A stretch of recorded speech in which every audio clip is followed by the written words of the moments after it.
नमस्कार, आप देख रहे हैं दर्श न्यूज और मैं हूं यति आपके साथ। बिहार की रुपौली सीट पर उपचुनाव खत्म हो चुके हैं और अब इसके बाद 4 और सीटों पर चुनाव की तैयारियां शुरू हो गई हैं। आगामी उपचुनाव में बिहार की चारों सीटों पर एनडीए और इंडिया गठबंधन के बीच सीधा मुकाबला होगा।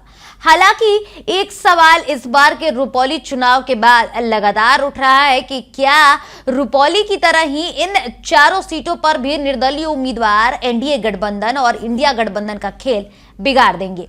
दरअसल रुपौली में उपचुनाव खत्म हो चुका है। इस सीट से निर्दलीय उम्मीदवार शंकर सिंह ने जीत दर्ज की है, जबकि जदयू के कलाधर मंडल दूसरे नंबर पर रहे और लोकसभा चुनाव की तरह ही इस बार आरजेडी भी जिसको टिकट दे रही थी, यानी कि हम बात कर रहे हैं बीमा भारती की, जिन्हें आरजेडी ने टिकट दिया था रुपौली उपचुनाव से लड़ने के लिए, वहां पर लोकसभा चुनाव में जैसे बीमा भारती तीसरे नंबर पर रही, ऐसे ही रुपौली उपचुनाव में भी बीमा भारती तीसरे स्थान पर आई हैं। इस उपचुनाव के नतीजों ने सभी को चौंका दिया है और एनडीए के साथ साथ इंडिया ब्लॉक भी अलर्ट मोड पर आ गई है। रुपौली उपचुनाव के नतीजे आने के बाद बिहार की 4 और विधानसभा सीटों पर उपचुनाव होगा, जिसे लेकर रणनीति दोनों ही गठबंधनों की तरफ से तैयार की जा रही है।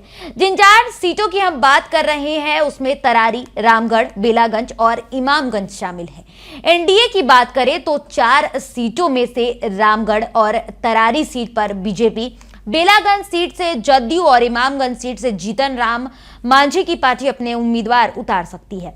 इस चारों सीटों पर दोनों गठबंधनों का सीधा मुकाबला होगा। हालांकि रुपौली की तरह ही निर्दलीय उम्मीदवार यहां से दोनों ही पार्टियों का, यानी कि दोनों ही गठबंधनों का खेल बिगाड़ सकती है। लोकसभा चुनाव के दौरान 4 विधायक जीतकर सांसद बन गए हैं। तरारी से विधायक रहे सीपीआई माले के सुदामा प्रसाद, रामगढ़ से आरजेडी विधायक रहे सुधाकर सिंह, गया के बेलागंज सीट से आरजेडी विधायक सुरेंद्र यादव जो जीतकर सांसद बन गए हैं, और गया के इमामगंज से विधायक रहे जीतन राम मांझी ने सांसद बनने के बाद विधायकी से इस्तीफा दे दिया था।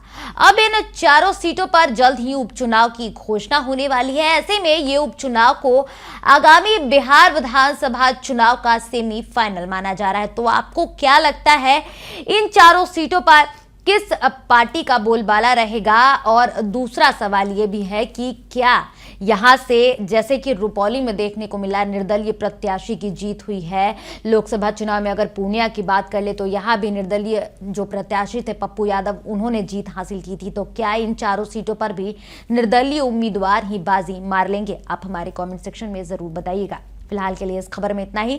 दर्श न्यूज पर खबरों का सिलसिला जारी है, देखते रहे दर्श न्यूज। अगर अभी तक आपने हमारे यूट्यूब चैनल को सब्सक्राइब नहीं किया है तो जल्दी हमारे चैनल को सब्सक्राइब कर ले, साथ ही हमारे फेसबुक, इंस्टाग्राम और ट्विटर पेज को भी फॉलो जरूर करें। धन्यवाद।